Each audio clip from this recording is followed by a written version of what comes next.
Jesus, que alegria tê-los aqui mais uma noite. Deus é bom e é santo. Antes de eu trazer a palavra, há uns dias atrás, um irmão muito abençoado me escreveu contando um testemunho, e eu fiquei tão impactado que eu disse para ele que ia chamar ele para contar o testemunho, e foi passando os dias, eu não chamei. Aí hoje, sabe quando o Espírito Santo vem e você fica assim, eu estou esquecendo de alguma coisa que eu não posso esquecer. Aí eu lembrei que teria uma mensagem de novo, eu falei, gente, faz tempo que eu prometi. É um testemunho, eu queria que ele viesse aqui, antes de eu trazer essa palavra. Rafa, vem cá trazer esse testemunho para nos abençoar. Dê uma palavra a Jesus pela vida dele.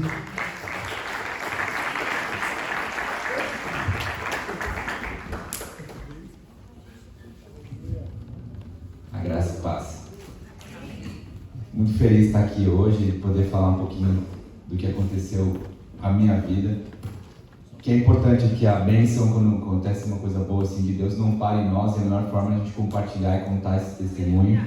E foi um testemunho que acabou trazendo essa bênção na minha vida e na minha família. Minha esposa, há uns 3 anos atrás, esteve aqui no encontro de mulheres, num sábado, e numa dos cultos, uma pastora deu um testemunho dizendo que o marido estava com um negócio diferente assim no peito, e ela estava incomodada com aquilo, falava, ele foi no médico ver aquilo e descobriu que era um câncer, tratou, curou, isso incomodou ela por um tempo.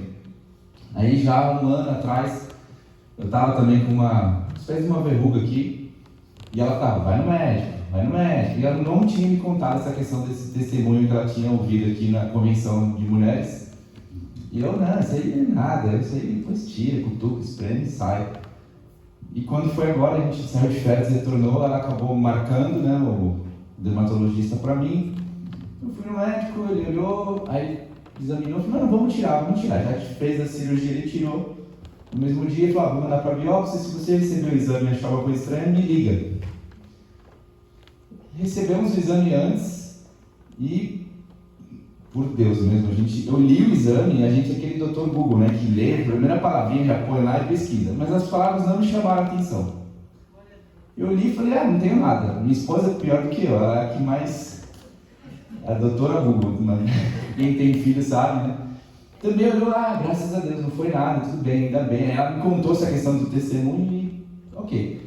Aí eu tive que voltar lá 15 dias depois para retirar os pontos. Ele olhou, conversou comigo e tal, e falou assim, você recebeu o exame? Eu falei, recebi. Você viu o que você tinha? Eu falei, acho que eu estava bem. Ele falou, você teve um câncer. Aí eu, que muda assim, fiquei meio... Aí eu não sabia o que falar, na hora eu travei assim, eu falei, mas era um câncer benigno ou maligno? Ele falou, câncer, não tem câncer benigno. Aí piorou, né? Ele deu aquele choque, eu fiquei, quando a gente escuta essa palavra, você já fica falando, meu Deus, e agora, né? Já pensa no pior. Ele falou, mas calma, fica tranquilo que você teve sorte, agradece a sua esposa, que eu tinha contado a história que ela ficou me pentelhando, que ela te salvou, porque agora a gente já tirou, esse é um tipo de câncer de pele mais simples, que ele não sofre metástases, você está curado. Então, para a honra e glória do Senhor, eu descobri a enfermidade, mas eu já estava curado, e isso incomodou a minha esposa, tocou no coração dela para que eu fosse procurar um médico o quanto antes, e eu perguntei qual seria o risco disso, né? Então, se era simples, não tem metade, eu falei, não, se você não viesse, ele não cresce para fora, mas ele poderia estar crescendo para dentro, atingir os músculos, os ossos, e aí sim seria muito mais complexo essa cura, né? Então foi algo que me deixou, eu saí dali meio sem entender nada, mas saí agradecendo, saí louvando para a honra e glória do Senhor. Ele está sempre presente em nossas vidas. Agradecer a minha esposa por estar sempre louvando, sempre orando pela nossa família também, e que me proporcionou mais essa bênção aí. Em nome de Jesus. Obrigado.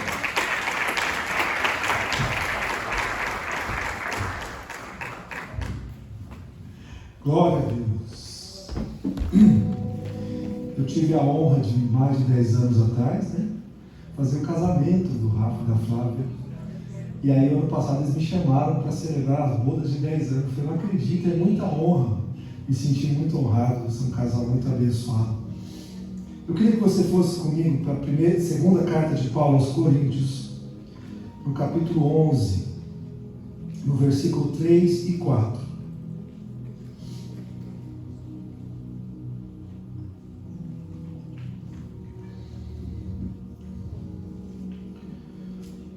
Nós ainda estamos em reforma, então essa mensagem de hoje não está sendo transmitida ao vivo, porém eles me prometeram que no dia seguinte eles postam a mensagem que está sendo gravada.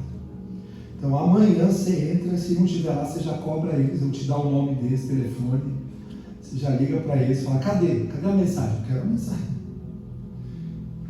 Segunda carta de Paulo aos Coríntios é uma série de ministrações que a gente tem feito acerca de um Deus ou vários deuses que não existem, mas têm sido adorados no meio da igreja. E Paulo, no verso 3 e 4, alerta a igreja de Coríntios, que era tão problemática, tão cheia de complicações e de crises, alerta essa igreja para que eles tomassem cuidado. Nós falamos sobre alguns tipos de Jesus que tem sido fabricado, falamos sobre o Jesus da lâmpada mágica, daqueles cristãos que acham que Jesus está só para satisfazer os nossos desejos, as nossas vontades, e a gente muitas vezes vê pessoas acreditando que talvez podem esfregar a lâmpada e vai sair um gênio, e esse gênio vai falar com eles, e vai dar o direito a ter 3 desejos. Enfim, nós falamos sobre isso, nós falamos sobre o Jesus curandeiro, e eu disse que eu não deixo jamais de crer num Jesus que cura, mas o Jesus curandeiro é um tipo de Jesus que tem sido criado, aonde é um Jesus que só serve para pessoas que estão enfermas, ou pessoas que têm uma vida muito complicada. Se você não tem uma vida muito complicada, se você tem filhos saudáveis, se você tem um bom emprego, se você paga suas contas em dia, se você nunca matou, nunca roubou, nunca usou droga, sempre se manteve, esse tipo de Jesus, o curandeiro, não serve para você. Nós falamos sobre que o tipo de Jesus curandeiro, ele mostra para as pessoas que os milagres de Jesus, equivocadamente, claro, são um fim em si mesmo. Ou seja, quando Jesus transforma a água em vinho, foi para que as pessoas tivessem mais vinho. Esse é o Jesus milagreiro que não ensina e não prega qual é a verdade. Nós falamos que nenhum milagre de Jesus, nem antes, nem agora, são um fim em si mesmo, ou seja, todos os milagres de Jesus visam comunicar algo muito maior do que o próprio milagre. Nós falamos alguns exemplos, nós falamos sobre a vida de Jabes, um homem que rompeu com as coisas. Nós vamos falar dele hoje também um pouquinho mais.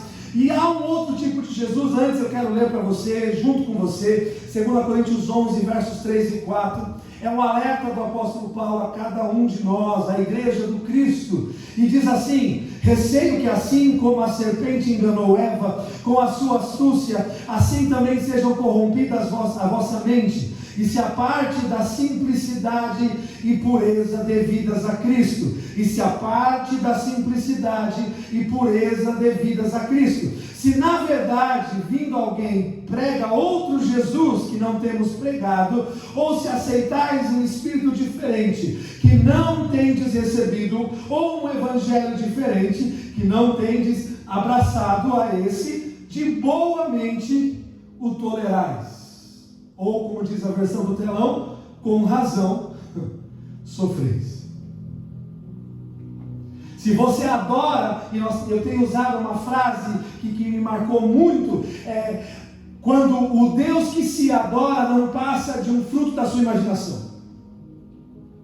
E não, irmão, não estou dizendo que Deus não existe. O que eu estou dizendo é que o tipo de deuses os tipos de deuses que têm sido fabricados nos dias de hoje, são deuses que não existem, mas têm feito as pessoas acreditarem que esses são os deuses. E aí essas pessoas se entregam de corpo e alma a esses deuses, acreditando que de fato esse é o Jesus da Bíblia, esse é o Jesus Messias prometido. Elas acreditam que estão indo para o céu. Você ouve frases como, por exemplo, mas não tem problema esse tipo de igreja X ou Y ter algum desvio doutrinário, ter alguma coisa errada. O importante é que eles estão levando pessoas para o céu. É a mesma frase, irmão, do rouba mais faz.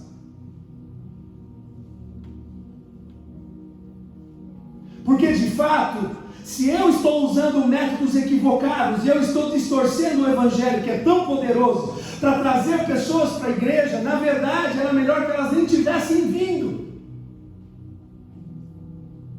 Porque só vale a pena servir Jesus e todo o seu plano de salvação e redenção, se de fato você estiver servindo Jesus.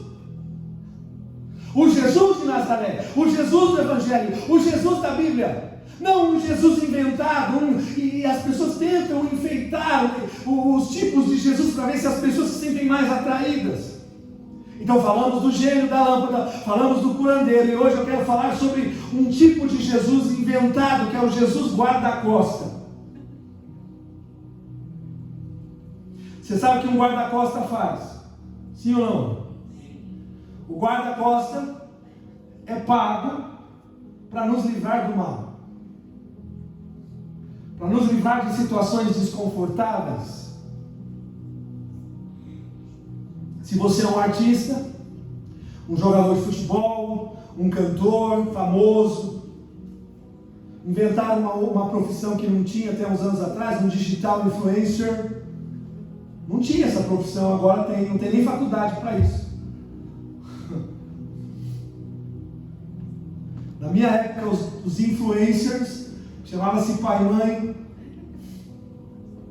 influenciavam. É o tipo de Jesus que vai te guardar, aquele que não deixa ninguém chegar nas nossas costas, ou seja, o guarda-costa, ele é o livrador, ele é o remidor. O guarda-costa é aquele que nos bota numa bolha antidor. Quem já desejou estar dentro de uma bolha antidor? Levanta a mão. E não só dor física, que eu sei que a gente chega a uma certa idade, eu estou passando por isso, e começa a doer coluna, começa a doer perna, começa a doer cabeça, começa a doer tudo, e fala, meu Deus do céu. Antidor é ante qualquer coisa que te cause sofrimento. Quem aqui gostaria de estar numa bolha antidor? Levanta a mão. Num lugar intocável. Num lugar de que nenhum mal te sucederá e nem praga alguma chegará à sua tenda, fosse de fato um conceito do nosso plano de vida. Nada de ruim vai acontecer. Como diz alguns louvores, um louvor que eu ouvi, agora é só vitória. Um dia cantaram essa música para mim, eu cheguei para a pessoa, irmão, você morreu? Não, porque só vitória é só lá no céu, né? Vamos combinar que essa vida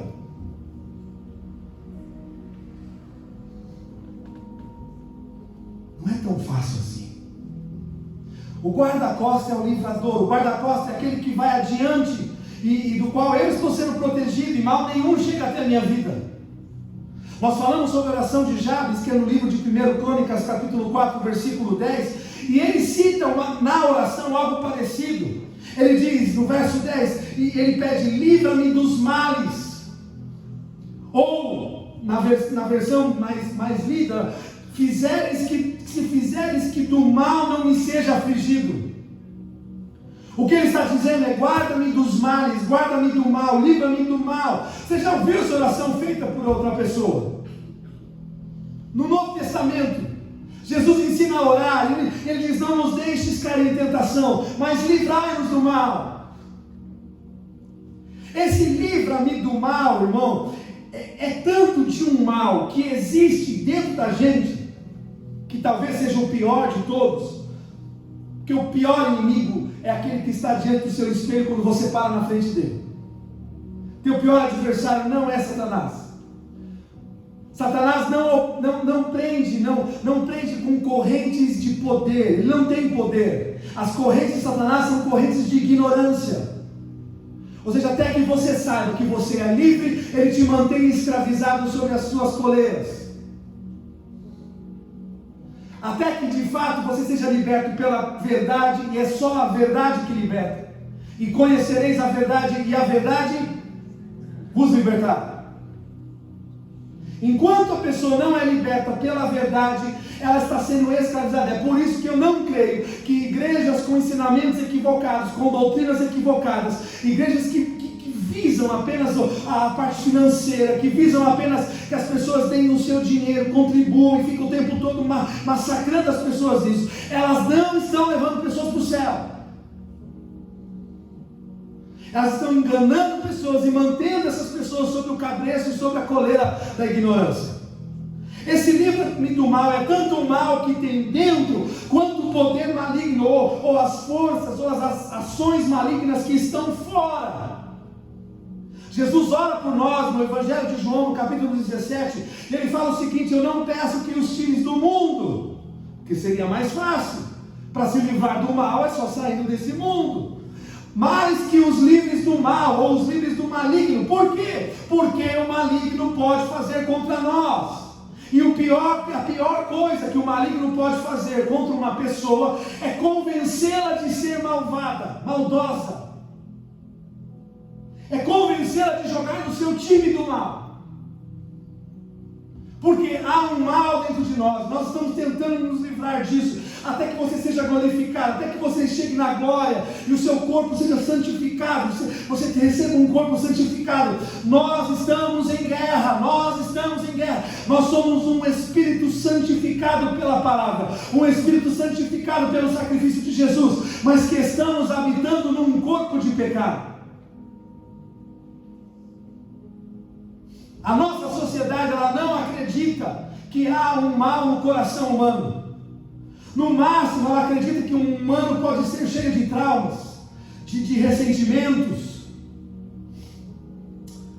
O sujeito é mau porque apanhou muito do pai na infância.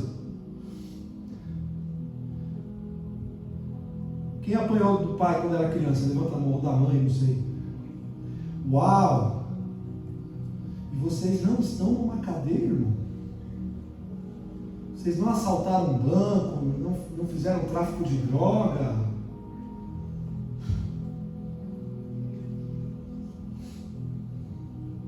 O mundo acredita que o mal está sendo causado pelas consequências da vida que o sujeito leva. Ou seja, o sujeito é mau porque aconteceu coisas ruins, porque o pai era abusivo, a mãe era abusiva, porque sofreu bullying na escola. A gente o que mais ouve é isso: o camarada entrou na escola, matou um bocado de gente. Ah, coitado, mas é que ele sofreu muito bullying, então ele criou rancor no coração. Ah, isso é justificativo, então? Aí você vai ver os jogos que ele jogava, os livros que ele lia, você vai ver os filmes que ele assistia. Aí você começa: ah não, coitado, mas é que ele era bonzinho, ele era um amor, ele era um anjo, mas sofreu muito. Então agora ele sai e mata todo mundo. Eu não consigo entender isso.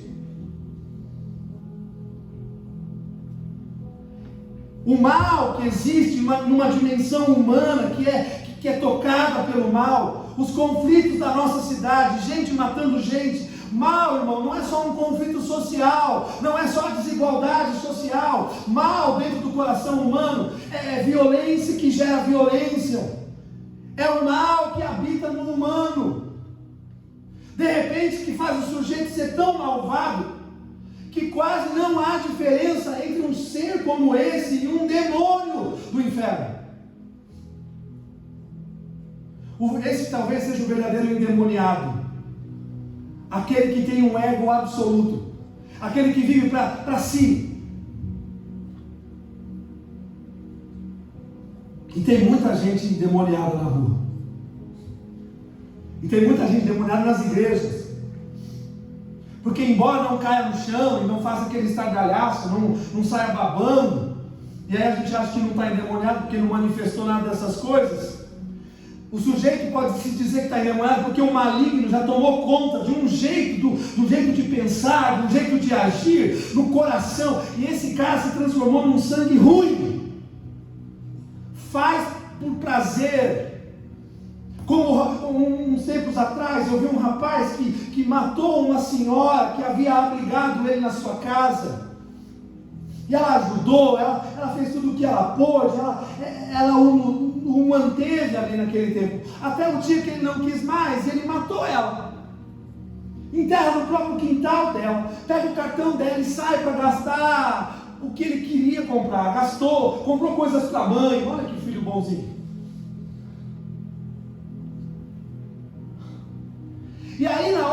preso. Ele está saindo da cadeia com um sorriso aqui, de uma orelha à outra. E o repórter pergunta: você matou? Matei. E você está arrependido? Tô não. Um cara desse se confunde com o demônio. Você não sabe se é demônio, você não sabe se é a pessoa. Eu acho de verdade, irmãos, tem gente que deve ser admirada pelos demônios. Sabe, tipo, fã mesmo. Tem gente que os demônios devem ter pôster no quarto dessa pessoa. Porque eles falam: gente, esse cara aqui é sensacional, ele é top. Ele faz maldades que nem nós planejamos.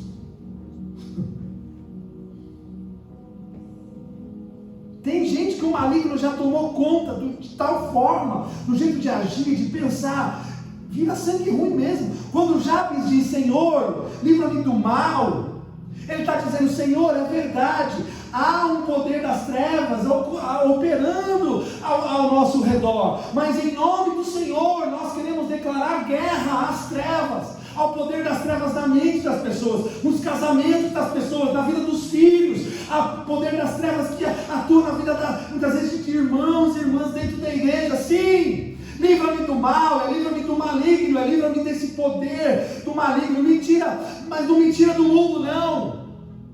Me livra do mal sem me tirar daqui. Já me disse: eu quero esse privilégio, eu quero ter essa honra, eu quero enfrentar o mal, eu quero declarar guerra, eu quero dizer que eu não admito mais que ele venha nos destruir, eu não admito mais que ele entre no casamento, eu não admito mais que ele entre na minha casa, causando confusão, causando conflitos. Ele é derrotado, ele é mentiroso, ele pode atazanar a sua vida, mas Cristo o derrotou na cruz.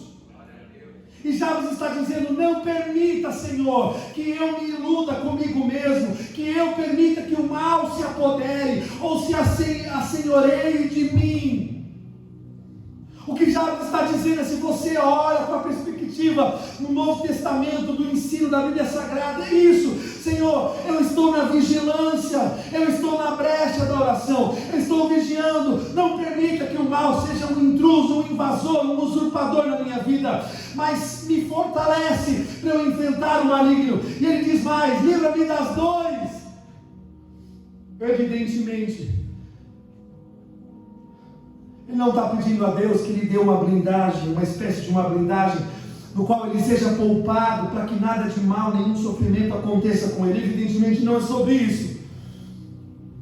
Jesus contou a história de um homem que edificou a sua casa sobre a rocha. Veio a chuva, bateram os ventos, subiram os rios, as águas, e a casa sobre a rocha não desmoronou. Uma outra casa, talvez com um projeto parecido, mas com um recurso menor, foi feita num tempo menor, porque foi feito sobre a areia.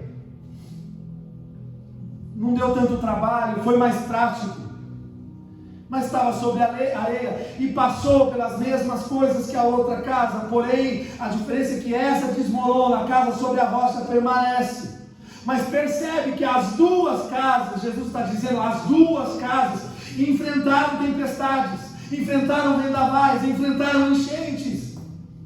Então não há nenhum tipo de blindagem que impeça que qualquer um de nós passe por qualquer situação, seja ela boa ou seja ela ruim.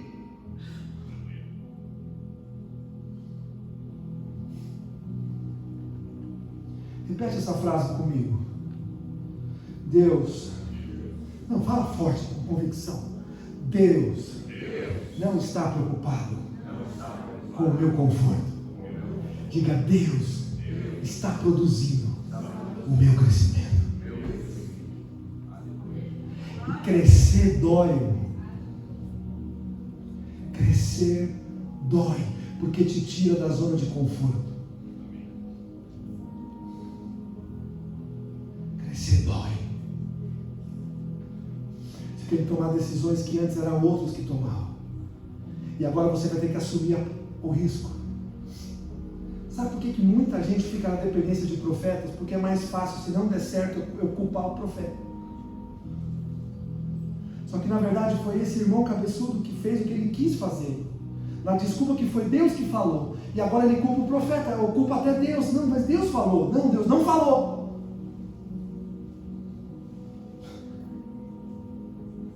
Ambas as casas passaram pela mesma circunstância. Do que ele está falando? Eu interpreto, olhando a palavra de Deus, esse todo no Novo Testamento. Ao invés de usar livra-me de dores, ou livra-me de sofrimentos, eu interpreto como se a Bíblia estivesse dizendo para nós: olha, quando você for pedir para Deus algo parecido, é como se você estivesse pedindo: livra-me dos embaraços. Veja o que diz o profeta Oséias, capítulo 8, versículo 7. Põe lá para nós, João. Oséias 8, 7. Por que semearam vento e cegaram tormenta? Você achou que era um ditado popular, né? Quem planta vento, colhe. Vai, mano. Quem planta vento, colhe. Olha, está na Bíblia. Não é ditado. Pelo menos esse não. Mais vale um pássaro na mão do que dois voando, é ditado. Tá bom? Beleza assim? Faça a sua parte, Deus faz a dele, também é ditado. Não está na Bíblia. Porque semearam vento e cegaram tormenta, não haverá seara, a erva não dará farinha, e se a der, traga Naão aos estrangeiros. O que está dizendo aí é o que esse temporal, muitas vezes na nossa vida, o que é esse temporal, se não o resultado dos ventos que você semeou?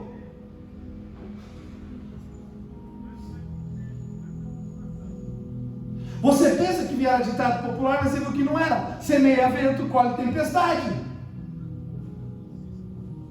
Há muito sofrimento na nossa vida, que a gente realmente não tem interferência, a gente não fez nada para que eles chegassem até nós. Mas há muito sofrimento que muitas vezes nós somos os grandes responsáveis. Nós escolhemos errado. Nós não oramos, não pedimos direção de Deus. Decisões que você toma, a sua teimosia, a sua intransigência, a sua prepotência, o seu egoísmo, a sua vaidade, o seu orgulho, o meu egoísmo, o meu apego, a zona de conforto, a minha insistência em manter relacionamentos que eu já deveria ter rompido. Não, só mais um pouquinho.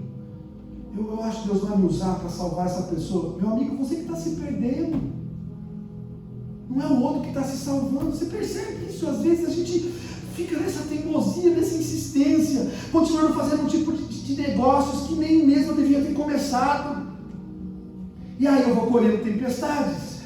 E as tempestades vão roubando a minha energia, vão minando as minhas forças emocionais, físicas, espirituais, vão me absorvendo. Administração de conflitos. Aqui, uma mentira colar. Ah, meu irmão, um abismo que chama outro abismo. Coisas que a gente começa pequenininho, porque são as coisas pequenininhas que vão nos destruir. Você não tropeça em grandes montanhas, você tropeça em pequenas pedras. O passar do tempo para sustentar uma situação anterior, a gente cria uma situação pior, e uma outra pior, vai pegando dinheiro emprestado de um, paga o outro, e vai fazendo esse esquema, esse embaraço. A gente vai ficando embaraçado, totalmente anulado, absolutamente indisponível para servir a Deus, porque a gente não tem tempo, a gente está ocupado em tentar resolver nossa vida, a gente não tem energia, a gente não tem os olhos para ver outra coisa senão o grande problema que nos oprime, e aí a gente se torna esses mendicantes dependentes da graça e misericórdia de Deus, esses mendigos, que poderiam estar desfrutando da plenitude de Deus, mas estão desfrutando de migalhas. Veja que o autor dos Hebreus, ele diz, deixando, eu acho que é Hebreus 12, se eu não estiver enganado, deixando todo o embaraço e o pecado que ferozmente nos assedia. É isso? Hebreus 12, 1? Vê se é isso. Pode ser, então você está errado também. Ai. Presta atenção nesse versículo. Ele começa assim: portanto nós também, pois estamos rodeados de uma grande nuvem de testemunhas. Quem eram as testemunhas? Esse é o capítulo 12. A lógica é que o capítulo 12 vem depois do capítulo 11. Oh, que gênio! Mas por que eu estou falando isso? Que o capítulo 11 é a galeria dos heróis da fé. Abraão, Moisés, Daniel, Jefté, ele vai falando. São essas testemunhas.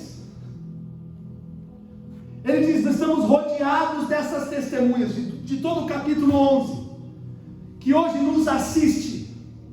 Ele diz: rodeados dessas testemunhas, deixemos todo o embaraço e o pecado que tão de perto nos rodeia, e corramos com paciência a carreira que nos está proposta. Eu gosto da versão que diz: deixando o embaraço e o pecado que tão de perto nos assedia, nos seduz. Porque é isso que o pecado faz, ele te seduz, ele tenta te convencer que foi uma boa ideia, ele tenta te convencer que às vezes pode ter sido ideia de Deus. Vai lá, Deus está te apoiando, irmão. Por que ele fala deixando todo embaraço? Porque tem coisa que não é pecado, mas é embaraço. Tem coisa que ainda não é pecado, mas se você não deixar. Repete essa frase comigo, vai ser meio confuso, mas espero que você entenda. Diga: o embaraço que eu não desembaraço vira pecado.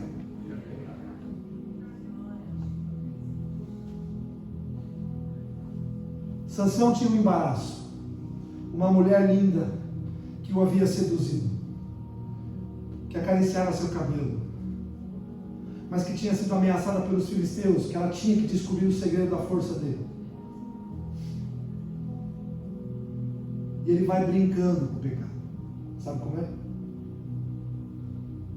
Ele mente uma vez: não, se me amarrar com cordas novas, tiradas dos Alpes suíços, sei lá, alguma coisa assim. E aí os filisteus chegavam e quebravam a corrente, como se fossem correntes empoeiradas, velhas, que qualquer criança quebraria. E ele ria: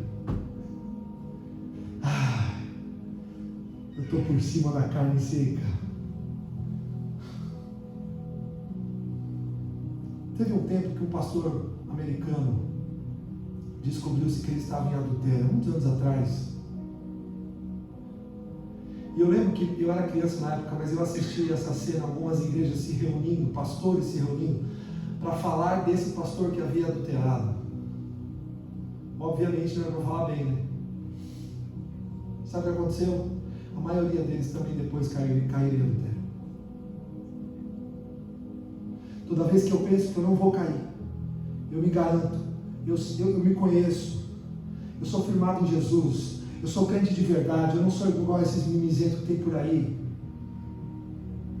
Eu já estou dando um passinho em direção ao abismo, deixando todo o embaraço e o pecado que ferozmente nos assedia. Tem coisa que não é pecado, mas é embaraço, e se você deixar seguir, daqui a pouco vira pecado, vira cativeiro na sua vida. Aí não tem como Deus dar terra para você, porque você não está nem prestando atenção e dando conta daquilo que você tem em terra para plantar. Aí não tem como Deus usar você como uma porta de entrada no seu contexto de vida, no seu horizonte de influência, porque você está sendo assolado, oprimido pelo mal.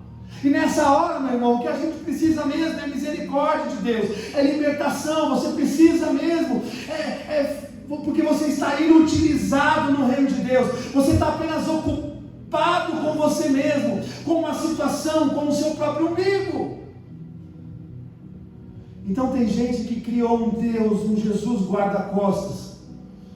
Não, agora que você aceitou Jesus, nada de mal vai acontecer.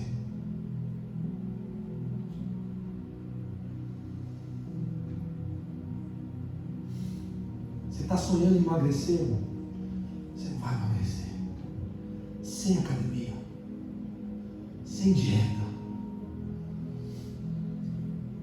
Eu perdi a chance. Teve uma época, tinha um pastor que andava pelo Brasil e ele orava pelas pessoas. Diz que ele dava um murro na barriga das pessoas mais fortinhas, tipo eu assim. E diz que a barriga murchava na hora. Cara, eu perdi essa chance. Passou a vez agora. Sério, ele dava um murro. Chegava um gordinho assim, tipo eu.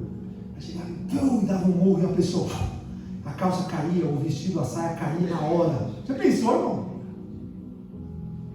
Já pensou falar hoje nós vamos ter uma oração específica pelos gordinhos?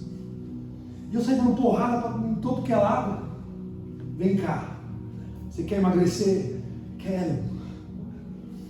Irmão, tem uns que eu bateria mesmo se for gordo, mesmo se não fosse gordo. Fala, vem cá você também.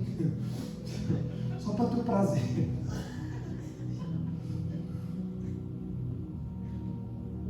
Você não vai mais ficar desempregado nunca mais. Você nunca mais vai ter nenhuma doença emocional. Agora você foi posto por cabeça e você não é mais calmo, irmão. Você vai ser restituído em tudo que te foi roubado na vida. Porque você agora é o centro do universo. Você é príncipe. Não é mendigo mais.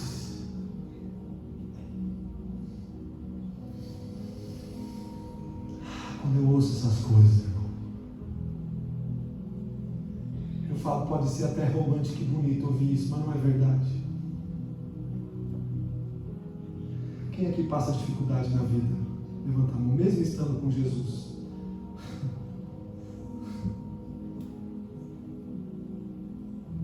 Se alguém disse para você que a vida com Jesus ia ser um mar de rosa, irmão, mentiram para você. Eu acho que está faltando os pastores serem mais honestos e sinceros na hora do apelo, sabe? Você quer aceitar Jesus? Irmão, sua vida vai virar de cabeça para baixo. Irmão, Jesus não vai te levar para o lugar onde você quer. Você vai sofrer perseguição. Vão correr atrás de você. O diabo vai estar babando no teu cangote. Vai ser uma vida difícil. Quem quer aceitar Jesus? Duvido. Duvido que eu e você levantaremos a mão. Posso ser mais sincero ainda? Sim ou não? Só bate essa cabeça. Se eu recebesse uma revelação de Deus, digamos que hoje eu recebi uma... Não é, tá, irmão? É só uma hipótese. Eu recebi uma revelação de Deus. Que a partir de hoje, Jesus não vai abençoar mais ninguém nessa igreja. Porque ele disse para mim que o que ele fez na cruz já foi o suficiente, que ele não tem que fazer mais nada. Nem carro, nem casa, nem nada, nem cura de enfermidade, nem nada. Eu queria perguntar para você, meu parceiro aqui de quinta-feira, quantas pessoas você acha que voltaria no culto de domingo? Se eu dissesse aqui, Deus não vai fazer mais nada. Ele já fez. Quando ele disse está consumado, está feito. Ah, pastor, mas e se eu passar por dores e sofrimentos? Você vai ter que passar. E se você confiar em Jesus, eu garanto para você, você vai passar com dignidade, você vai passar com a cabeça erguida, você vai passar feliz, porque você sabe que as leves e momentâneas tribulações dessa vida não se comparam ao peso de glória que há de ser revelado em nós. E se eu falasse para você que Jesus não vai mais abençoar ninguém, quem voltaria?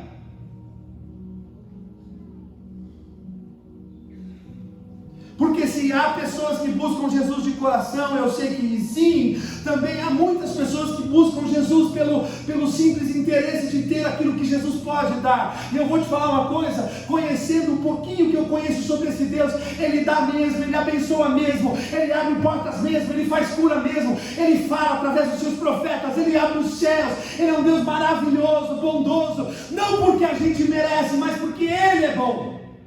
Quando Deus te abençoar, Ele não te abençoou por conta da sua bondade, mas pela bondade dEle.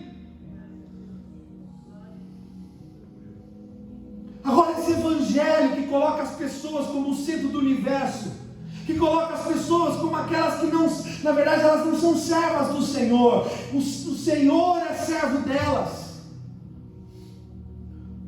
Eu ouvi frases já na minha vida, nessa vida cristã, de pastores famosos, dizendo assim: se eu não for um homem de Deus, eu vou rasgar essa Bíblia. Deus está falando assim, coitado da Bíblia, que, irmão, o que a Bíblia tem a ver com isso, se você não é um homem de Deus?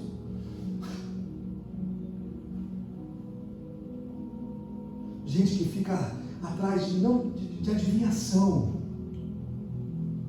Deus está mostrando o seu coração. Você está assim, assado. Irmão, as coisas que esses caras falam, eu creio em profecia. Mas as coisas que esses caras falam, qualquer um podia falar. É uma leitura que se eu parar para olhar você, eu começo a falar um monte de coisa, você vai achar que é Deus falando. Eu estou aqui pregando, de repente eu vejo você chorando, eu já olho e falo, minha vítima. Eu já chego perto e falo assim, Deus está recolhendo as suas lágrimas. Aí você chora mais ainda.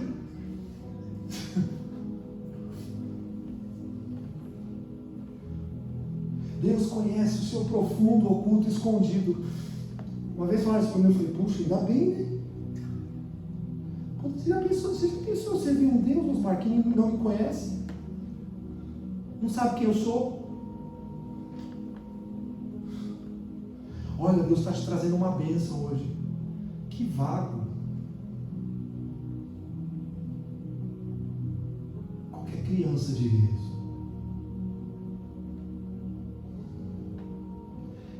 Um Jesus guarda-costa, que te faz pensar que se você fizer todas as suas exigências, e às vezes são exigências financeiras, às vezes são exigências de amorosas, agora nada vai acontecer de ruim.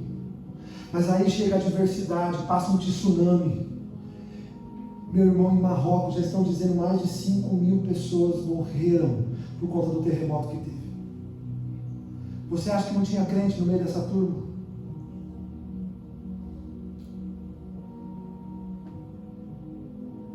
Aí, quando você passa um problema, você chega para essas pessoas, e aí você vai contar os seus problemas para elas, e elas acreditam num Jesus guarda-costas, num Jesus Aladim, num Jesus milagreiro, elas vão falar para você, mas sabe por que está acontecendo isso? Porque você está em pecado. Sabe por que está acontecendo isso? Porque você está faltando fé, você não tem fé.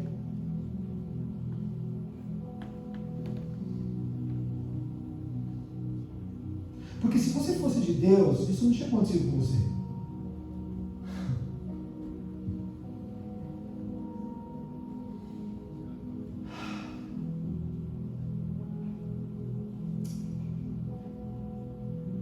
Como é que Deus pode permitir uma coisa dessa comigo?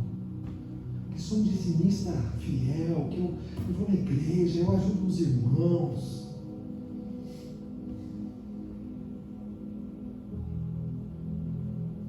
Quantas vezes já não me botaram na parede dizendo, pastor, eu não estou entendendo nada na minha vida, Deus deve estar com ódio de mim.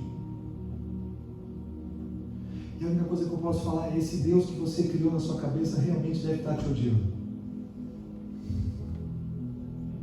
Mas o Deus da Bíblia, João 3,16, porque Deus amou o mundo de tal maneira que deu o seu Filho. Ele não te odeia. Você entende o porquê que eu estou tentando alertar a igreja? Porque nós estamos numa geração que está levantando os seus deuses, e na maioria das vezes o próprio Deus, o Deus dessas pessoas é o próprio ego, e esses deuses na qual estão pregando em nome desses deuses, estão cantando canções em nome desses deuses, esses deuses eles frustram pessoas. A pessoa sai da igreja, fica arrebentada, se decepciona com crentes, se decepciona com pastores, se decepciona com Deus, mas na verdade esse Deus que você estava atrás, meu irmão, não era Deus, era um ídolo na qual você acreditava que ia te projetar ou te lançar para algum lugar melhor do que esse onde você está. O Deus de Israel, o Deus de Abraão, de Isaac e de Jacó, o Deus que me salvou, que te salvou, o Deus que te resgatou na cruz, o Deus que te levou até o túmulo, e o Deus que se levantou ao terceiro dia do túmulo para te trazer ressurreição. O Deus pode fazer muita coisa, mas Ele não vai nos poupar de situações que poderão nos transformar em pessoas mais parecidas com o seu próprio Filho.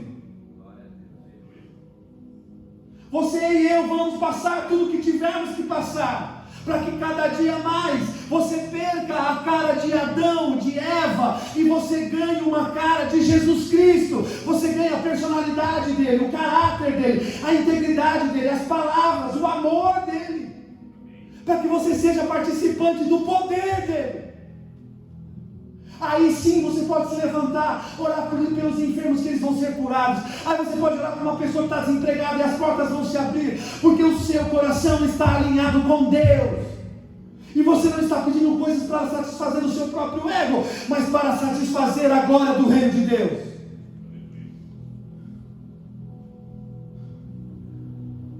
Isso que nós estamos passando, isso que as pessoas, esse sofrimento que as pessoas estão passando, não é nem a ação e nem a ausência de Deus.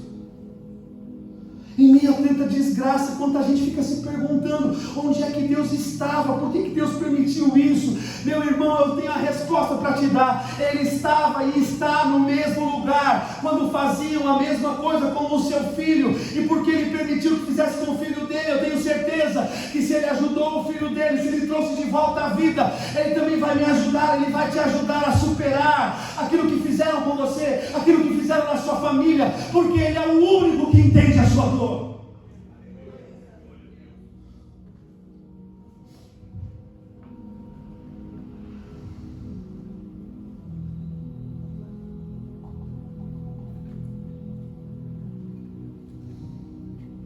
Ele é o único que foi provado em tudo.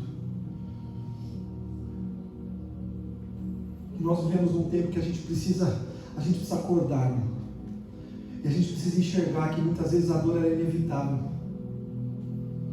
Você vai ter que passar por situações, porque principalmente o mundo onde nós estamos vivendo é um mundo de injustiças, é um mundo de vontades rebeldes à vontade de Deus. Por isso que quando Jesus vai ensinar os seus discípulos a orar, ele envolve na sua oração, ele diz: seja feita, Pai, a sua vontade na terra, como ela está sendo feita no céu. Porque no céu a paz, a alegria e a justiça, na terra ainda não, porque lá no céu a vontade de Deus é feita, aqui ainda não, porque a vontade de Deus precisa ser feita e tem que começar em nós, para que o reino de Deus flua através de nós e alcance o necessitado.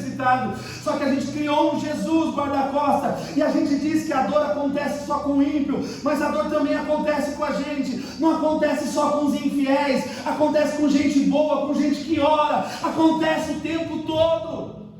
Acontece com crente que é espiritual, acontece com crente que é carnal, não tem jeito. Casas na rocha e casas na areia vão passar pelas mesmas circunstâncias. Pastor, então qual é a vantagem? Qual é a diferença? Que na rocha você não cai. Na rocha a graça te sustenta. Na rocha a graça te leva ao lugar do teu objetivo, do teu chamado, do alvo que Ele planejou para você. Quando nós estamos diante de uma pessoa como essa, que pensa que Deus é injusto ou que Deus não existe, nós estamos diante de pessoas feridas, mas que estão cegas, que não conseguem discernir o que elas estão vendo quando elas olham para si mesmas, porque acham que porque cometeram o mesmo pecado que aquele irmão, não cometeram o mesmo pecado que aquele irmão, elas são melhores do que eles. Isso é equivocado, irmão, isso é errado. Porque você não comete o pecado que ele comete, não quer dizer que você não seja pecador, porque ele também não comete pecados que você comete, entende?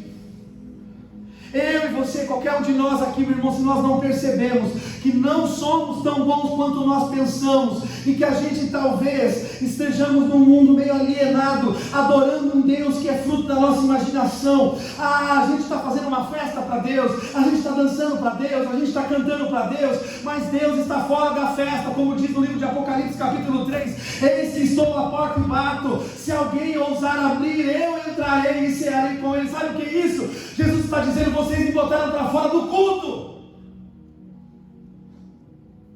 Vocês cantam, vocês pregam, vocês oram, vocês fazem danças, vocês fazem teatro, vocês fazem tudo, e juram que é para mim. Só esqueceram de me convidar. Já pensou, irmão? Sabe que eu acho que fizeram uma festa para mim no meu aniversário, só que eu acho que eu não fui convidado. E assim, aí as pessoas chegam e falam assim, nossa, o bolo estava maravilhoso. Que culto. Nossa, onde é que você comprou aqueles salgados, aqueles negócios todos? Eu comprei.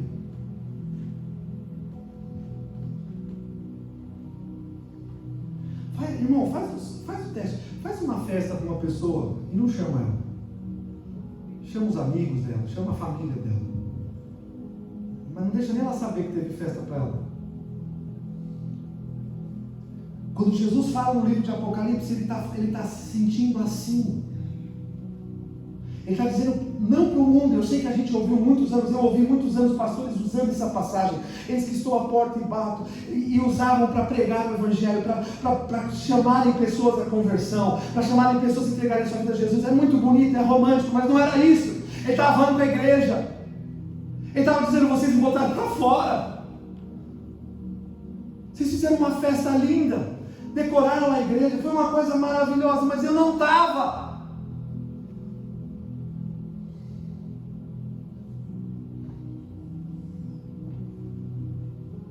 Eu vejo pessoas que tratam pastores quase como semideuses.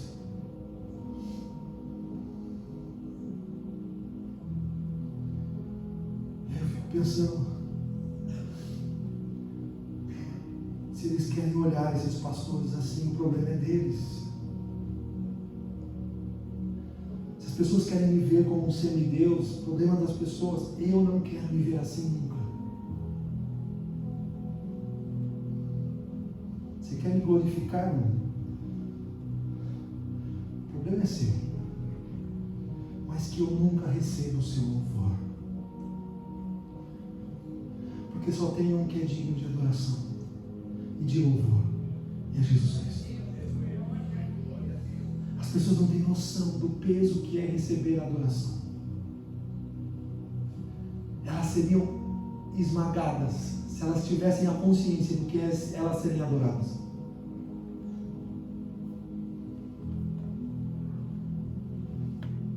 A Bíblia diz que Herodes morreu comido de bicho, porque não deu glória a Deus. Eu posso falar uma coisa para você, irmão? Todo ser humano adora. Todo ser humano tem um altar.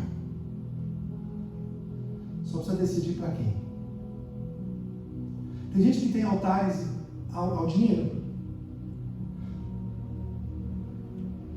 Cultura faz referência a culto. Pessoas adoram arte. Pessoas adoram música.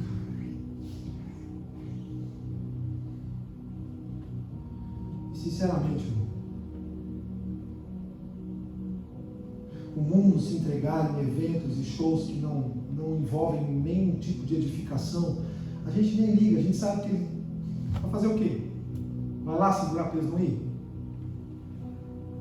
Agora o problema são os cristãos que se identificam com o mundo. Você não ouve nenhum amém, João. O negócio está feio.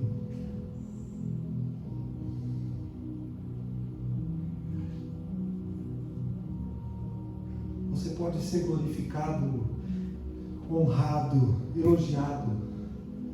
Não tem problema. Mas que você nunca receba o louvor.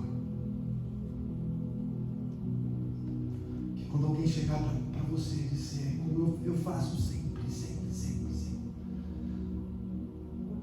Que eu morro de medo de pensar em tentar tomar a glória de Deus. Quando alguém chega e fala, nossa, você canta tão bem, é tão lindo ver você cantando. Eu vou para casa e falo, Jesus, tem misericórdia de mim, Senhor. Eu sou uma bactéria, eu sou um micróbio, eu sou um nada, um verme. Tem um profeta que chama Vermezinho de Jacó, acho tão legal isso. Cai bem. Se eu sou um vermezinho, que eu não recebo esse louvor.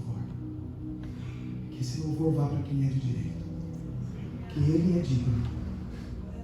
É Ele que dá sentido à minha história e à sua história. Quando João chega no céu e ele vê todas aquelas cenas, ele diz que havia um livro que estava selado. O selo naquela época era mais ou menos, era um carimbo. que se batia sobre um decreto, sobre uma lei, e estava com 7 selos. E aí João pergunta para o anjo: quem é digno de desatar os selos? E o anjo disse: João, ninguém.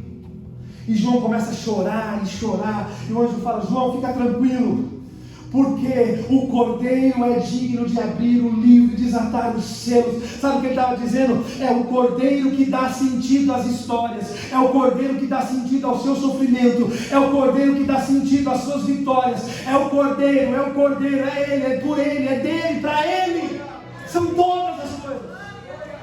Ele é digno, é Ele que tem que ser louvado, é Ele que tem que ser elogiado, é a Ele que nós agradecemos. E quando nós estivermos passando por sofrimento, nós corremos aos seus pés, porque de alguma forma, assim como não foi desperdiçado o sofrimento de Jesus, o teu sofrimento e o meu sofrimento não serão desperdiçados também.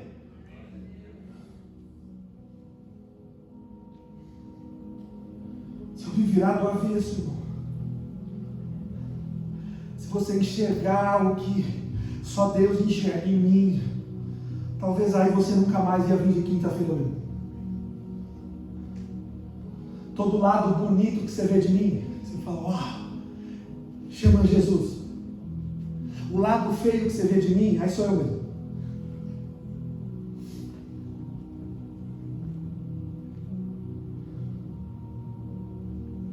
Fico imaginando nesses pastores que se sentem super semideuses, foram usando nomes de ministérios, de funções, como se fossem cargos.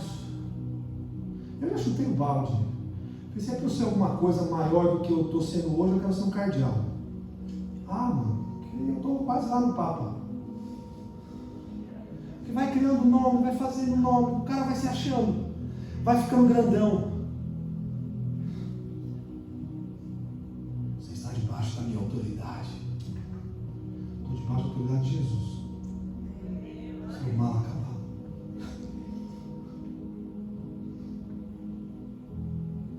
Pensa, se eu fosse nessas igrejas, esses super pastores, são badalados, igrejas lotadas, pensa se a gente pudesse ligar um fio nesse pastor e passasse tudo que realmente ele é, o que realmente ele pensa, passasse no telão. Eu jogasse ali no projetor. E antes da pregação dele, você vai ter um trailer. Sabe que um dia eu pensei, já pensou se você pudesse ter um trailer da pessoa que você está conhecendo para saber se vale a pena? Ia ser muito bacana. O ruim é que os trailers só contam a parte boa do filme. Às vezes você vai assistir o filme e vê uma porcaria. Você fala: nossa, o trailer estava melhor. Devia ter ficado com o trailer. Mas pensou você catar esses pastores? Ou já pensou, irmão? Você pega um irmão que se sente grandão na igreja, que se sente santarrão na igreja, e você pega um filme e consegue ligar ele no telão. A partir de agora, assistam. Irmão fulano de tal.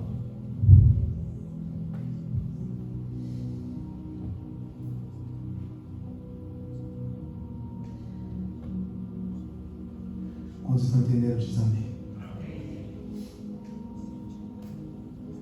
Que eu nunca recebo louvor, que só Deus é digno.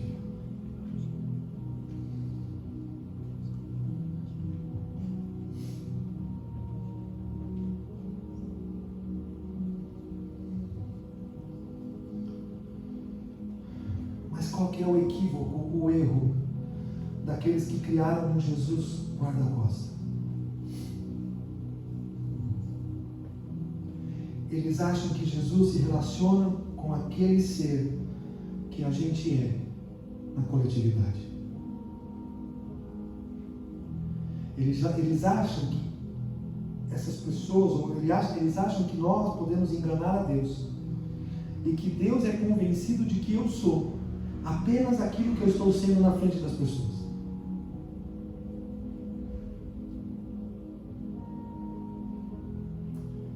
Mas Deus me conhece. Isso é assustador, sabia? Um dia uma pessoa falou para mim: mas só Deus pode me julgar. Eu falei: não, primeiro que qualquer um pode te julgar. Deus certamente vai te julgar. Agora, quando você fala só Deus pode me julgar, isso não te assusta? Quando você fala Deus conhece o meu coração, se só eu falar uma frase dessa, eu estaria tremendo já.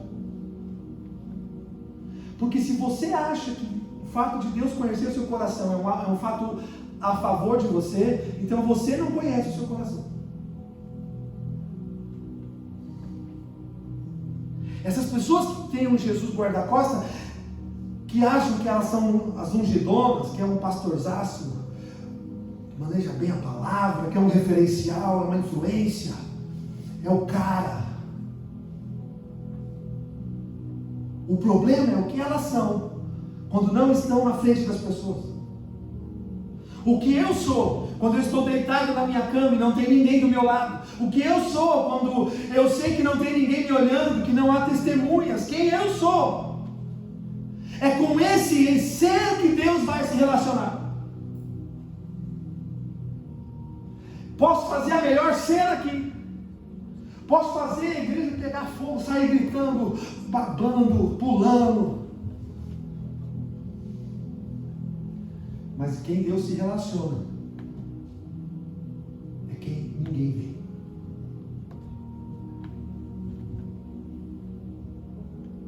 O problema de um Jesus guarda-costas é que ele não existe. Porque embora Deus nos guarde, Ele não vai te poupar de passar por aquilo que você tem que passar para ser parecido com Jesus. Crescer dói. Amém? Eu vou falar uma coisa. Vocês conseguem falar em unidade, graças a Deus? Sim ou não? Semana que vem nós estamos caminhando para o final dessas mensagens. Está vendo? Sabia que estava doendo. Mas pode falar, irmão? A característica primordial do amor de Deus é a correção. Um Deus que não te corrige, não te ama. Um pai que não corrige o seu filho, que não lhe bota limites, não o ama. Quem tem filho sabe. Deixa o seu filho fazer o que ele quer. O tempo todo. Desde criança. Você vai criar um monstro. Deixa o seu filho sem ouvir não. Nunca vai ouvir não. Eu ouvi muito não, mas ele não vai ouvir. Só vai ouvir sim. Vai. Vai lá, então. Vai ver o filho que você vai ter. É um filho que no mínimo vai te dar tapa na cara. No mínimo. A característica do amor é a correção. A Bíblia diz que Deus ama o filho que ele corrige. Se Deus não está te corrigindo, então você está vivendo como um filho bastardo no reino de Deus. Filhos de Deus são corrigidos o tempo todo. Não faz isso. Não pensa essas coisas. Repreende isso. Luta contra. Foge daí. Porque às vezes a melhor forma de se vencer um pecado é fugir dele. Sabia? Não, eu vou enfrentar aqui. Sou o cara. Não, meu irmão. Eu sou o cara, deixa o pecado vir aqui que eu boto ele para correr. Faz isso não. Faz isso não. A hora que você vê o cheiro, sentir o cheiro do pecado, o embaraço, sai correndo. Mas nem olha para trás, não faz igual a mulher de novo. Não, você vai virar sala. Corre. Porque o Deus que te chamou é o Deus que te sustenta com a sua graça. O apóstolo Paulo diz: eu sei passar por tanta coisa. Ele fala: eu fui apedrejado, eu fui chicoteado, eu fui preso, eu sofri naufrágio. Aliás, Paulo devia ser uma péssima companhia para você viajar de barco com ele, porque você não sabe a hora que o barco ia afundar. Umas 3 vezes afundou. Teve umas vezes que ele conseguiu chegar, mas teve umas vezes que não chegou tão bem inteiro, não. Eu fui picado por cobra, Paulo fala. Eu passo o tempo todo por perseguição de de ex-colegas fariseus que não aceitam a minha conversão. Eu passo perseguição de cristãos que ainda acham que eu sou um fariseu, que eu sou um perseguidor da igreja. Eu passo perseguição por falsos cristãos, pessoas que dizem que são cristãos, mas não são. E ele vai falando, e é tanta coisa ruim que ele já passou, é tanto problema, é tanta dificuldade. Aí você vê realmente um cristão não está blindado com as coisas ruins da vida. Mas aí ele fala, mas eu aprendi a ser feliz com o que tenho. Não que ele não queria mais, entende? Quando ele diz, eu aprendi a ser feliz com o que tenho, eu aprendi que o que me faz feliz não é o que eu tenho ou deixo de ter. O que me faz feliz é Jesus, porque eu posso todas as coisas naquele que me fortalece. Não sou fortalecido pelas coisas que eu tenho, não sou fortalecido pelo emprego que eu tenho, pelo carro que eu tenho, pela família que eu tenho. Eu sou fortalecido pela graça do Deus que me chamou. Você é fortalecido pela graça do Deus que te chamou. Então você não vai desistir, você não vai parar, você não vai ficar no meio do caminho. Você vai levantar sua cabeça com dignidade, a dignidade que Jesus te emprestou, a dignidade que Ele derramou sobre você, e a graça de Deus vai te pôr de pé, para que não importe qual seja a situação que você está passando, você vai passar feliz, você vai passar confiante, você vai passar cheio de fé, porque é Deus quem te sustenta. Coloque-se em pé em nome de Jesus.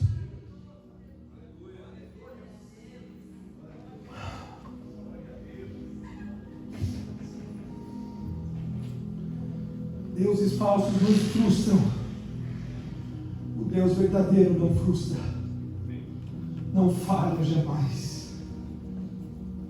Nunca perdeu uma batalha, não vai perder a sua. Não há barreiras que se sustentem diante do nome desse Deus.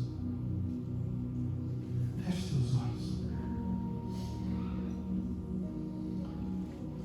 Vou te dar uns minutos para que você fale com Deus a sós. Que você esqueça que você está rodeado de pessoas. Você esqueça que eu estou aqui na frente com o microfone na mão. Só para você e Deus num quarto.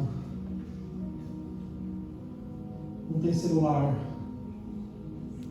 Não tem campainha, não tem filho chamando. Fala com Ele. Seja sincero. Fala para Ele, Deus, se em algum momento algum desses deuses falsos fizeram parte da minha adoração. Se algum desses deuses falsos que estão sendo pregados há tanto tempo, algum desses ídolos fizeram parte do meu culto, eu te peço perdão nesse dia, Deus. Se em algum momento eu trouxe para mim a glória e o louvor que eram seus, eu te peço perdão, Deus. Eu lanço aos teus pés as minhas coroas, na atitude de alguém que aceita e que acredita que só o Senhor é digno de toda adoração. Nada do que passamos é uma obra do acaso, é um acidente do acaso. Nós acreditamos que enquanto nosso coração estiver inclinado ao Senhor, enquanto nós amarmos ao Senhor acima de amarmos as coisas, todas as coisas contribuem para o bem. Todas as coisas contribuem para que o teu propósito seja executado nas nossas vidas, na nossa casa, na nossa família. Eu oro essa noite a um Deus abençoador. Eu oro essa noite a um Deus que faz milagres, prodígios e sinais. A um Deus que as suas proezas estão em todos os lugares, porque é um Deus que se manifesta. É um Deus que age, é um Deus ativo, é um Deus vivo, não é um Deus morto pregado no madeiro, não é um Deus de pedra nem de gesso, é um Deus a qual nós inclinamos nosso coração a adorar nessa noite, inclinamos a nossa vida a entregar louvores essa noite. Há um Deus que está nos ouvindo, e saber que Deus nos ouve faz valer a pena uma vida de oração. Nós estamos orando a um Deus que é poderoso para fazer infinitamente mais daquilo que pedimos ou pensamos. irmãos. Há um Deus que não respeita jargões cristãos, há um Deus que não respeita o fato de eu ser evangélico ou não, mas um Deus que recebe, aceita e abraça um coração contrito e quebrantado, e a esse coração Ele não rejeita. A esse Deus oramos essa noite, a esse Deus clamamos por situações difíceis, esse Deus oramos por causas impossíveis, esse Deus oramos para que a enfermidade se retire, esse Deus oramos a esse Deus para que as portas se abram, para que haja milagres nessa noite, em nome de Jesus. Ah, Senhor, um Deus que nos fortaleça no tempo da angústia, um Deus que seja o nosso refúgio, a nossa fortaleza, o socorro bem presente na hora da angústia, e por causa disso, nós não temeremos ainda que os montes se lancem para o meio dos mares, não temeremos ainda que passemos por qualquer tipo de circunstância, nosso coração estará firmado no Senhor, a nossa fé está em Cristo, a âncora no mar, a nossa fé está em Cristo, aquele que nos sustenta e nos segura, aquele que por sua graça nos faz vitoriosos sobre todas as coisas, inclusive sobre nós mesmos, sobre o nosso pecado, sobre as nossas mazelas, sobre o nosso fracasso. Sim, Deus, oramos por cura, oramos livra-nos do mal, Senhor, mas nos dá a capacitação, as armaduras de Efésios 6, para se no caso for necessário, nós enfrentemos o mal que se levanta contra a igreja, se levanta contra a sua palavra, se levanta contra as ações do Espírito Santo de salvação e redenção do mundo. Esse mal, Senhor, esse mal estaremos sempre com as orelhas em pé, sempre com os olhos abertos, sempre com o coração atrelado ao Senhor, porque nós sabemos que o Senhor está conosco em cada batalha dos nossos dias, desde a hora que nós levantamos até a hora que nós vamos dormir. Nós dormimos, mas o Senhor é o guarda de Israel que não dorme, o Senhor é o guarda de Israel que não cochila, o Senhor é o guarda de Israel que está vigilante 24 horas, mas que não nos poupará de passar por qualquer coisa que tivermos que passar, para que nos transformemos na imagem do seu Filho. Essa é a nossa salvação, Senhor. Essa é a nossa salvação, sermos libertos da imagem caída de Adão, da imagem do homem Adão e da Eva, sermos libertos dessa natureza caída e fracassada, e recebermos e andarmos na natureza do Cristo, uma natureza vivificada, glorificada, uma natureza que anda segundo a vontade de Deus, nem um milímetro para a direita nem para a esquerda, mas se mantém no alvo que é Cristo Jesus. Eu peço pelos meus irmãos aqui essa noite, Senhor. Meus irmãos que alguns têm se frustrado, têm se decepcionado com igrejas, com pastores. Pai, mantenha os seus corações firmes. Abra os olhos, Pai, do teu povo, para que eles enxerguem aonde o Senhor está. Para que eles enxerguem aonde a sua voz está ecoando no tempo, para onde o Senhor está os direcionando, que eles não sejam mais enganados por nenhum vento de doutrina, por nenhum ensinamento falso que vá contra a palavra de Deus. Que não sejam enganados como Eva, que não sejam enganados como Adão. Senhor, que não abandonem a simplicidade do Evangelho, como Paulo disse, mas que se mantenham firmes na fé e na certeza do Salvador Jesus Cristo. Derrama sobre nós tua graça essa noite, Senhor. Derrama sobre nós o teu poder essa noite. Derrama sobre nós o teu amor. Um amor para que não apenas nos sintamos amados, mas que sejamos capacitados a amar até o menos amável dos nossos convívios, o menos amável dos nossos relacionamentos. Só a tua graça nos capacita a perdoar, Senhor, a quem nos feriu. Só por tua graça é que nós resistimos. Que os nossos cultos sejam muito mais do que canções.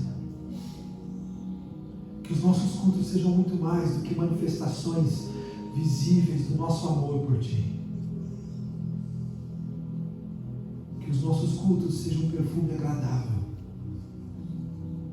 a qual o Senhor gosta de cheirar.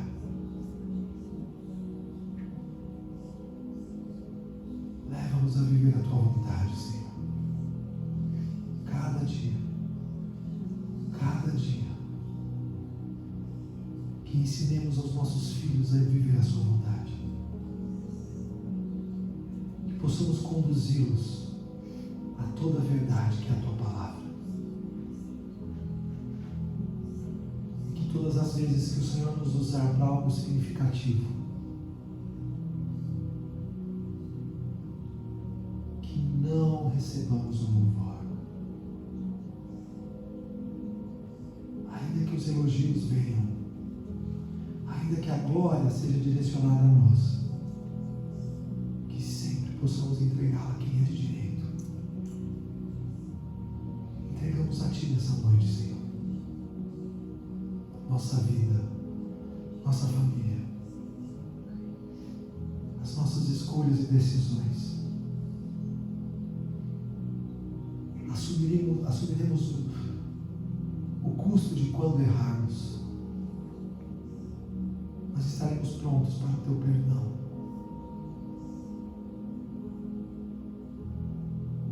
Cala, Senhor, toda voz na igreja do Cristo, na igreja espalhada na terra. Cale-se toda voz mentirosa e enganosa da serpente, e que se faça ouvir a voz poderosa do Senhor, a voz que divide juntas e medulas, alma e espírito, vontades e desejos.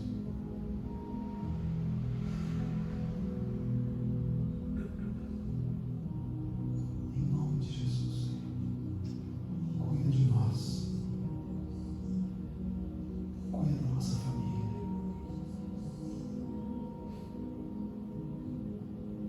E nos dá a certeza que, seja qualquer que for a situação, estamos seguros nos Teus braços. Não somos nós que estamos agarrados a Ti, Senhor. É o Senhor que nos abraçou e não nos soltará nunca mais. Porque nada pode nos separar do Teu amor. Nem a luta, nem o presente, nem o porvir, nem as dificuldades, nem a doença, nem a morte, nada nos separa do Teu amor. Conduza-nos assim, Senhor, para a Tua glória, em nome de Jesus. Amém e amém. Aplauda Jesus.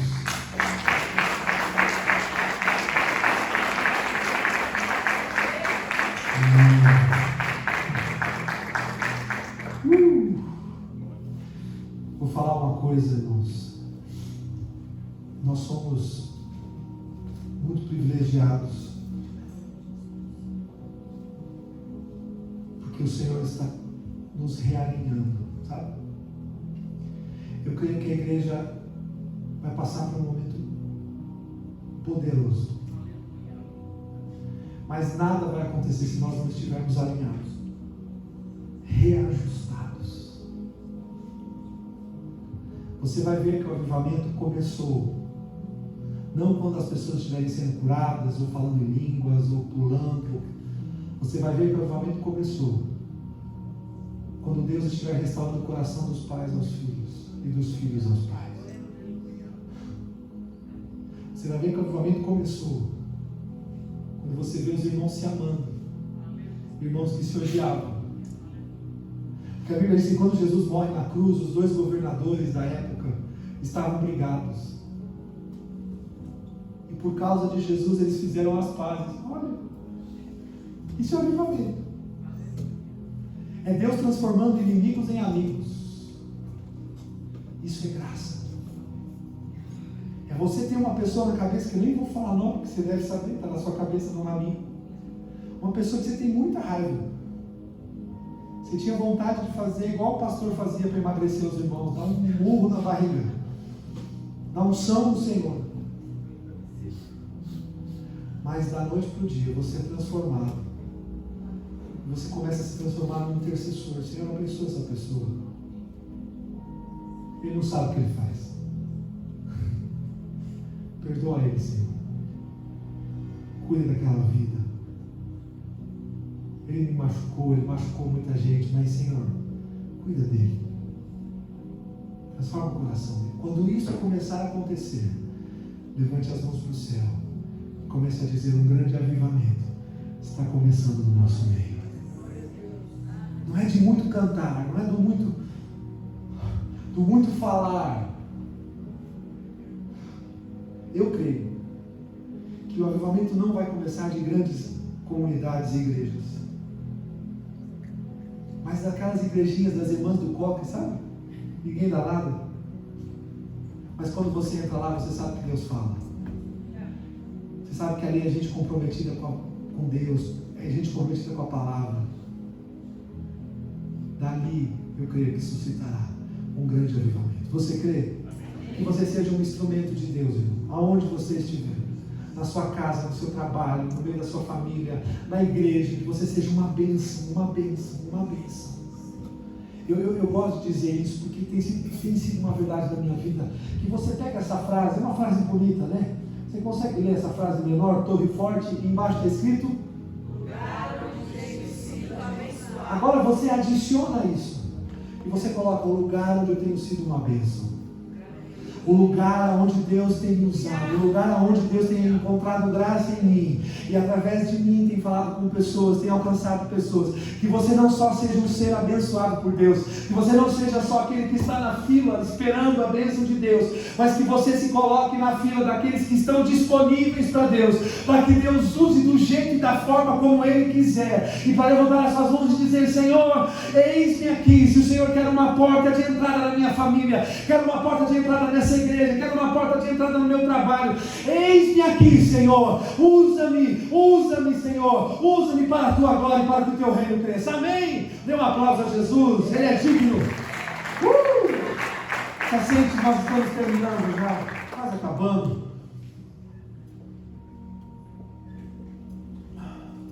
Amanhã essa mensagem, acredito eu, vai estar lá nas redes sociais, no YouTube, no Facebook. Amém, pastor Carlos? Salmo capítulo 1, bem rapidinho eu vou ler para você. Bem-aventurado aquele que não anda segundo o conselho dos ímpios, não se detém no caminho dos pecadores e não se assenta na roda dos escarnecedores. E aí vem o segredo do sucesso: antes tem o seu prazer na lei do Senhor, e na sua lei medita de dia e de noite. Essa pessoa que não se assenta na roda dos escarnecedores, essa pessoa que não segue o conselho dos ímpios, essa pessoa que tem prazer na lei do Senhor, é como árvore plantada junto à corrente de águas, no qual no devido tempo dá o seu fruto. Repete essa frase: no devido tempo dá o seu fruto.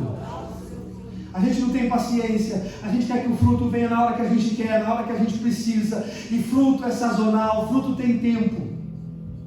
Não adianta apressar Deus, Deus não vai se curvar a minha pressa, Deus não vai se curvar a minha ansiedade. Fruto é sazonal e vai acontecer no tempo que tiver que acontecer.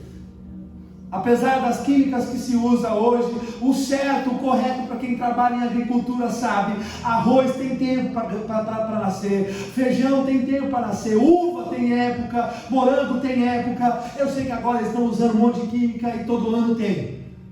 Mas no tempo que não tinha, todo mundo sabia. É tempo, tem um tempo. Ele é como árvore plantada junto a correntes de águas, ou seja, o tempo todo está sendo nutrido, está sendo realimentado, e no devido tempo dará o seu fruto, a folhagem não murcha, e tudo quanto ele fizer será bem sucedido. Algumas versões dizem: tudo quanto fizer prosperará. Eu vou dizer o que eu estou dizendo todo culto, irmão. Quem acredita que Deus quer a gente rico? Levanta a mão. Tem gente que não crê, não. Se não quiser, passa a sua para mim, pode ser? Combinado? Quando você for rico, você me dá? É verdade, dinheiro não traz felicidade, irmão. Me dá seu dinheiro e vai ser feliz. Deixa eu ser feliz, não?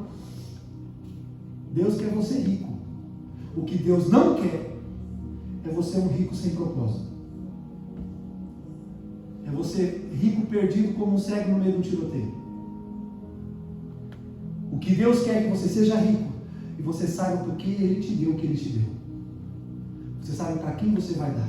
Você sabe como você vai abençoar. Você sabe quais são os canais e quais são as influências que você vai usar para que mais pessoas sejam abençoadas, porque você é uma benção. Amém? Lembra disso? Você é uma bênção, você é uma bênção. Então o dinheiro e tudo que Deus te der, os recursos, a influência, você sabe, não é para mim, não é só para mim. Toda a riqueza de Deus é riqueza compartilhada. E toda a riqueza de Deus que não é compartilhada, ela apodrece. Vou repetir. Toda a riqueza de Deus é riqueza compartilhada. E a riqueza que não for compartilhada, ela apodrece. Se você recebe algo de Deus e você não transforma aquilo, não multiplica aquilo para abençoar mais pessoas, aquela bênção que você chama de bênção pode estar sendo uma maldição para a sua vida. Porque só se torna bênção quando aquilo que Deus te deu também abençoa outras pessoas. Ou seja, a bênção vem e ela olha para você, ela entra em você, ela te abraça, mas aí ela passa através de você e ela agora alcança outras pessoas. Ou seja, eu e você somos a pista de Deus para que a bênção de Deus venha e decole e alcance outras pessoas. Aleluia! Então Deus quer você rico, Deus quer você rico. Deus não quer você um rico sem propósito. Um rico que usa sua riqueza só para o seu próprio prazer e não tem problema nenhum de desfrutar de riqueza, não tem problema nenhum você ir para Disney, não tem problema nenhum um dia você está tristinho, você vai lá para o aeroporto, compra uma passagem para Paris, senta na porta, senta ali na frente da Torre Eiffel e fala, estou tão triste, está com um café na mão, um bolinho lá de Paris, um croissant, olha só. Ai, estou tão triste, você está olhando para a Torre Eiffel, ai que tristeza boa. Nós fica triste, vai para a Liberdade, vai para 25 de março, né? O Braz vai para o shopping, não é para comprar, é só para olhar. Qual é a frase predileta nossa? Você entra na loja, a moça chega e fala, posso te ajudar? Você fala, não, só estou olhando. Não é assim? Deus quer você rico, mas Ele quer você um rico com propósito. Um rico projetado para ser uma bênção no reino de Deus. O que é meu é do reino, porque foi o reino que me trouxe. Feche os olhos. Senhor, nós queremos ser bem-sucedidos em tudo que nós fizemos. Entendemos os princípios, estamos entendendo os seus valores, os seus caminhos. Não nos deixe nos desviar, Senhor, dos teus propósitos. Que os teus planos são maiores do que os nossos. De fato, os teus pensamentos não são os nossos pensamentos. Nós não pensamos igual, Senhor. Nós olhamos para o deserto e enxergamos o final da nossa carreira. O Senhor olha para o deserto e vê uma escola de profetas e nos projeta em rumo à terra prometida. De fato, não pensamos igual, Senhor. Nós olhamos para o deserto e achamos que vamos morrer ali. O Senhor olha para o deserto e vê um lugar de celebração e de culto. Um lugar onde a bênção é estendida sobre nós, a nossa casa, e tantos quantos o Senhor quiser abençoar através de nós. Usa, Senhor, cada um aqui para a tua glória, para o teu reino, que se expanda, que se estenda através de cada um aqui. Cada família aqui representada receba a porção exata, necessária, para que eles possam cumprir o chamado para o qual o Senhor nos chamou. Em nome de Jesus nós oramos, Pai. Entregamos os nossos dízimos e ofertas. E entregamos principalmente o nosso coração, que eu sei que é o que o Senhor quer de nós. Recebe o nosso culto, recebe os nossos louvores, recebe tudo que fizemos aqui essa noite, é o que nós te pedimos, em nome de Jesus.